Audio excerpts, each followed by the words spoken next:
చరిత్ర క్షమించాలని నేరం. ఒక వ్యక్తికి ఇంత అహం పనికిరాదు. ఇది ప్రజాధనం, వీళ్ళ సొంత డబ్బులు కాదు. ప్రాజెక్టులు ఏముంది, ఇది ఎన్ని నీళ్ళు వస్తాయి, ఈ పనులు ఏ స్టేజ్లో ఉన్నాయి, ఇప్పుడు ఏం చేయాలని ఆలోచించకుండా, కనీసం విజిట్ చేయకుండా ప్రమాణ స్వీకారం చేస్తానే పనులు నిలిపేశాడు. ప్రత్యామ్నాయ ఏర్పాట్లు చేయకుండా పనిచేసే ఏజెన్సీలు తీసేశాడు, కాంట్రాక్టర్లు తీసేశాడు, ఆఫీసర్లు తీసేశాడు. 19 జూన్ నుంచి 19 నవంబర్ వరకు ఏజెన్సీనే లేదు. 20 నుంచి 20 నవంబర్కి ఏజెన్సీ వచ్చింది. కాంట్రాక్ట్ పిలిచారు కానీ వాళ్ళు వర్క్ రెజ్యూమ్ చేసింది 20 నవంబర్, అంటే 2 సీజన్లు. ఎప్పుడు కూడా జూలై నుంచి వర్షాలు వస్తాయి, నవంబర్ వరకు వర్షాలు ఉంటాయి. గోదావరి ఫుల్ స్వింగ్లో వస్తుంది. ఓసారి 50 లక్షలు అంటే మ్యాక్సిమం వస్తే 50 లక్షలు, 20, 30, 40 లక్షలు వచ్చే సందర్భాలు కూడా ఉన్నాయి. దీంతో మీరు చూస్తే ఇక్కడికి వచ్చినప్పుడు మొత్తం సమర్థులైన అనుభవం ఉన్న అధికారులందరినీ బదిలీ చేసేశారు ఏకపక్షంగా. 20 ఆగస్టులో వచ్చిన వరదల్లో డయాఫామ్ వాళ్ళు దెబ్బతిందని హైదరాబాద్ ఐఐటి నిపుణులు రిపోర్ట్ ఇచ్చారు. కాఫర్ డ్యామ్ గ్యాపులు పూర్తిగా చేయకపోవడమే కారణం కూడా చాలా స్పష్టంగా చెప్పారు. డయాఫామ్ వాళ్ళు దెబ్బతిన్న 2 ఏళ్ల తర్వాత తెలుసుకున్నటువంటి ఒక బ్లైండ్గా, అంటే వీళ్ళు ఎక్కడ పడుకున్నారో ఏం చేశారో తెలియని పరిస్థితి 2 ఇయర్స్ తర్వాత మెలుకునే పరిస్థితికి వచ్చింది. మనం అందరికి కూడా డార్క్లో ఉన్నాం, ఎవరికీ తెలియదు ఆ ప్రాజెక్ట్ ఏమైందని కూడా. అలాంటి పరిస్థితులు తీసుకొచ్చే పరిస్థితికి వచ్చారు.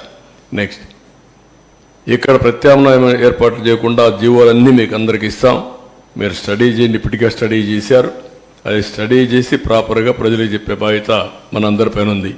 నెక్స్ట్, ఇక్కడ మీరు చూస్తే ఆగస్టు 13న పీపీఏ మీటింగ్ జరిగింది, పోలవరం ప్రాజెక్ట్ అథారిటీ మీటింగ్. ప్రస్తుతం ఉన్న కాంట్రాక్టర్ పనితీరు సంతృప్తిగా ఉంది, మార్చాల్సిన అవసరం లేదు. 2009లో కాంట్రాక్టర్ మార్చడం వల్ల హెడ్ వర్క్స్ నిలిచిపోయాయి, ఇప్పుడు అదే పరిస్థితులు ఎత్తే ప్రమాదం ఉందని చెప్పారు. 2009లో మీరు ఒకసారి చరిత్ర గుర్తుపెట్టుకోవాల్సిన అవసరం ఉంది. అప్పుడు కూడా ఇదే మరి స్వార్థంతో చేశారు. 2005, 2006 ఆ ప్రాంతంలో ఈ ప్రాజెక్టు ప్రారంభించారు. ప్రారంభిస్తే రాజశేఖర్ రెడ్డి ముఖ్యమంత్రిగా వర్క్స్ అవార్డ్ చేశాడు. అవార్డ్ చేసిన తర్వాత ఆయన కాంట్రాక్టర్లకు కావాలనే ఉద్దేశంతో ఆ కాంట్రాక్టర్ బలవంతంగా చేపించి ప్రీ క్లోజర్ చేసి వాళ్ళని పంపించేసి ఆయన బతుకున్నంత వరకు మళ్ళా టెండర్ పిలవలేకపోయాడు. ఆ డిలే 2014లో కిరణ్ కుమార్ రెడ్డి ముఖ్యమంత్రి అయిన తర్వాత ఒకసారి టెండర్ పిలిచారు. 2009లో ఎలక్షన్ ముందు, ఎలక్షన్లు అవుతానే పిలిచారు, కానీ అప్పుడు కూడా ఏం చేయలేకపోయారు. 14 వరకు వెళ్ళింది. 13, 14 ఆ ప్రాంతంలో కిరణ్ కుమార్ రెడ్డి ముఖ్యమంత్రిగా ఉన్నప్పుడు మళ్ళీ ఈ టెండర్ పిలిచి ఏజెన్సీకి అప్పచెప్పే పరిస్థితికి వచ్చారు. అందుకే చాలా సున్నితమైన ప్రాజెక్ట్ అనే ఉద్దేశంతో, ఇది కేంద్ర ప్రభుత్వానికి సంబంధించిన ప్రాజెక్ట్ అనే ఉద్దేశంతో ఆ టెండరు ఎవరైతే కాంట్రాక్టర్ ఇబ్బందులున్నా ఎక్కడికక్కడ కన్విన్స్ చేసి ఆ పనులు చేసుకుంటూ వచ్చాం తప్ప ఏకపక్షంగా ఎక్కడికి వెళ్ళలేదు. ఈయన చేసింది ఏకపక్షంగా పోయి మొత్తం ఇది దెబ్బతినే పరిస్థితి వచ్చింది. ఈ విషయాలు చాలా స్పష్టంగా వాళ్ళు చెప్పారు. నెక్స్ట్, ఇంకొక పక్కన కొత్త కాంట్రాక్టర్ మార్చడం వల్ల 10 నెలలు పైగా పనుల్లో జాప్యం జరుగుతుంది. ఒకే పనిని 2 ఏజెన్సీలు ఆ పని నాణ్యతలో ఇబ్బంది వస్తే ఎవరు బాధ్యత వహిస్తారు? అందువల్ల కాంట్రాక్టర్లు మార్చవద్దు. పాత కాంట్రాక్టర్ ఎప్పుడు కూడా ఏ పని చేసినా గ్యారంటీ ఇవ్వాలి. ఆ గ్యారంటీ ఇన్ని సంవత్సరాలను ఇస్తారు. ఆ గ్యారంటీ ఇచ్చిన తర్వాత పాత కాంట్రాక్టర్ని మారిస్తే కొత్త కాంట్రాక్టర్ వస్తే ఇద్దరిలో ఏదైనా ఇబ్బందులు వస్తే ఎవరు రెస్పాన్సిబుల్? అకౌంటబిలిటీ ఎవరిది? జవాబుదారితనం ఎవరు?